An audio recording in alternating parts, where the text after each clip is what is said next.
There are more than 7 billion people around the globe, all unique in their own way, and at the same time, collectively part of our global interactions. As diverse as our cultures may be, we all share the natural resources of our planet, and we directly depend on the balance of nature to thrive as a species. To support such a vast and growing population on our planet, we have transformed landscapes to our own benefit, compromising the ecosystem's balance and life support systems in nature.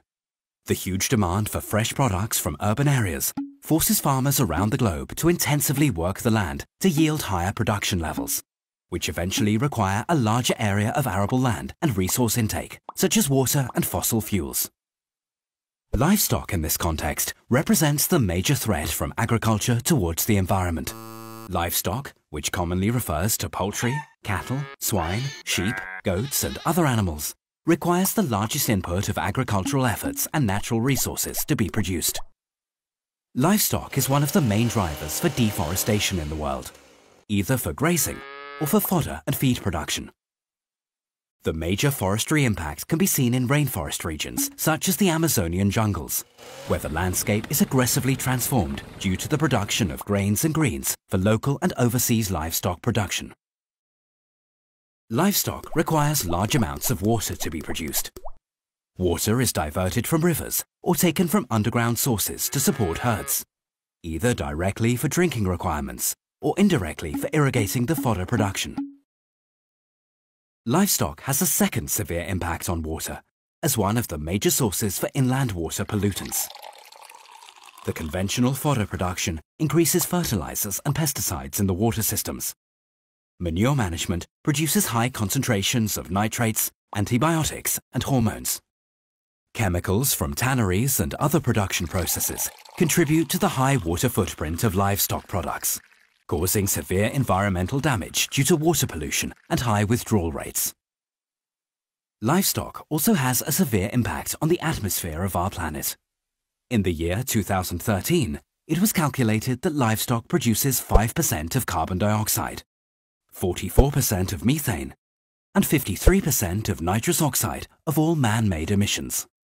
Conventional livestock farming practices focus largely on higher output yields, rather than on the welfare and natural cycles of animals.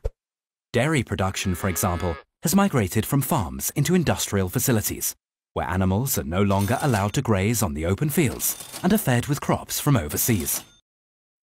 Confining livestock may result in stressed animals with poor life quality, requiring antibiotics to fight diseases and hormone treatments to increase production yields. If not properly managed, livestock production could cripple the life support systems of our biosphere, and therefore compromise our survival and that of all the other living beings sharing our planet. Conventional farming has become a difficult and unsustainable practice, where resources are rapidly consumed without the chance for ecosystems to regenerate.